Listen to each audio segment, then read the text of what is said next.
past curfew yet.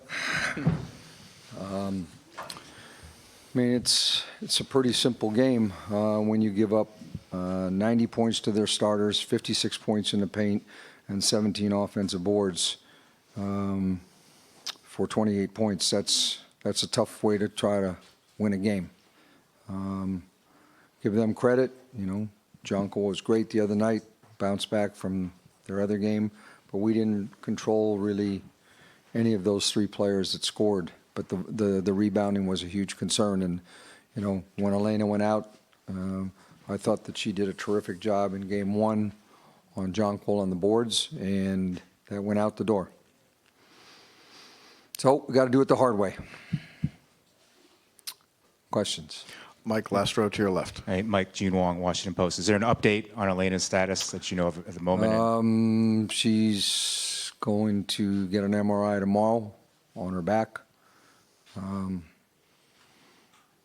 Didn't look good, so we'll see. We'll see what the MRI says, and treatment tomorrow. And you know, the only good thing, I didn't look forward to having 4 days between games, but now, right now, that looks like, you know, a benefit that we didn't have at the start of the series. We'll see, but I have no idea right now. We won't have anything probably for a couple days till we see, you know, what the tests show and what treatment looks like. But it wasn't good. She, on the very first layup that she went up for, it grabbed on her, and she came down and just immediately said, give me a sub. Next two questions will be third row center. Coach, could you talk about a little about what you saw in Tiana Hawkins tonight? Well, we saw somebody come off the bench and give us a lift. That's the Tiana we had earlier in the season. You know, we needed that tonight. Her confidence was good. You know, our bench, you know, scored 50 points. I mean, you know, that's a big plus for us. And she and Emma and Ariel did a good job getting us back in the game. We just couldn't get stops in the last 4 minutes. And, you know, we had a tough shooting night with a couple other people. Mike, also third row center. Yeah. Mike, two questions. First, if Elena had any problems with her back yesterday, what might have happened, and if she felt okay? Not so much yesterday. I mean, she's just had kind of ongoing late in the season, just tightness. And, you know, we've been able to treat it, and it's responded pretty well, and she's been okay. But it's the one nightmare I've had for the last month is, you know, seeing her lying on her back. I watched that in 2015 when she was in Chicago, and it wasn't a good sight for them, and it wasn't a good sight for me now. So I don't know. I mean, I don't even know what to tell you about it right now, other than it is, you know, an injury, and we're going to figure it out.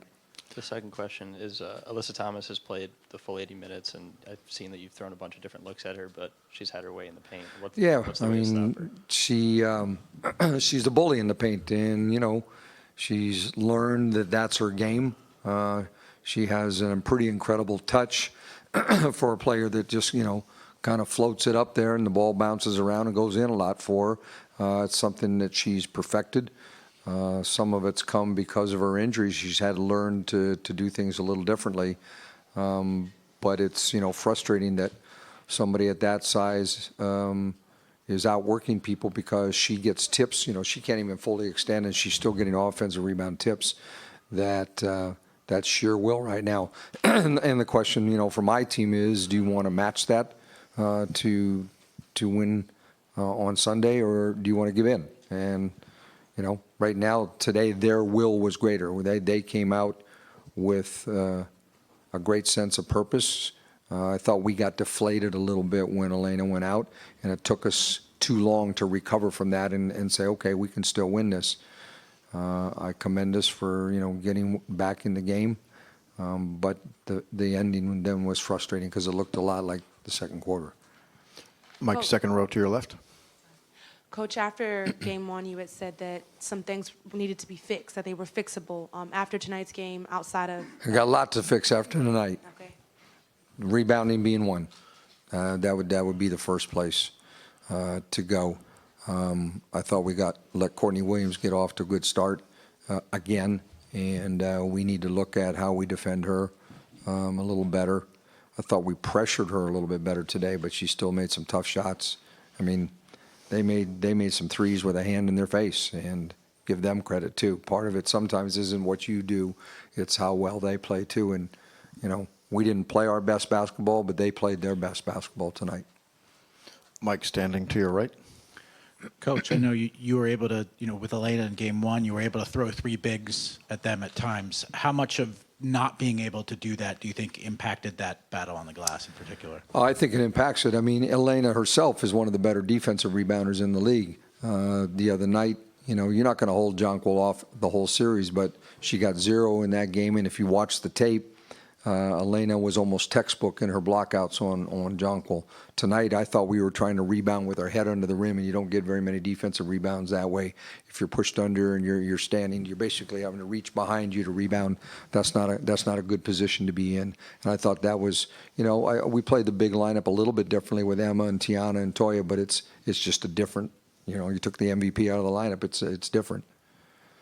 Mike, third row to your left. Mike, you obviously, there's a lot unknown with Elena, but you have in your own career a model for this, having gone through a finals with an injured Lindsay Whalen. Now, Yeah, that didn't work out so good. It didn't work out. So what's the point? Are there lessons you can take from that and what you experienced there and implement them this time around? I mean, I think it's a little bit different in that, Lindsay was our point guard, and, that made a bigger impact on our team in the sense that our offense started with her. We still have our point guards, but, what Elena does is take pressure off of other people because it stretches the defense. I think it was encouraging that Tiana stepped up tonight and made them pay. I do truly believe that, you can win games like this in this situation, if Elena doesn't play, but you have to play perfect in the fundamentals in the sense, you might miss some shots, you might turn it over occasionally, but you can't give up the extra possessions. I mean, it's a 4-point game, but at the end of the game, they end up taking 12 more shots on us because of the offensive rebounds. I thought we did a good job of taking care of the ball for most of the night, but 84 shots to 72 is hard for us to overcome. We usually rely on getting a few more. Now, it's made up a little bit of difference in, a couple free throw difference, but that right there, if you give them that many possessions, you're playing with fire. Mike, third row to your right. Coach, this isn't the first time you have had to play without Elena. Did you address it at all with the team in a stoppage or at halftime, or bring it up, or No. try and get it going? What I addressed at halftime was, are you going to feel sorry for yourself or are you going to play? And, I thought our defense was terrible in the second quarter. I thought we showed them a clip. There was a sequence, loose ball in front of their bench.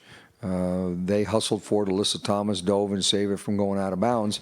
They picked the ball up off the floor, and Jasmine drove with, a few seconds on the shot clock, basically uncontested down the lane.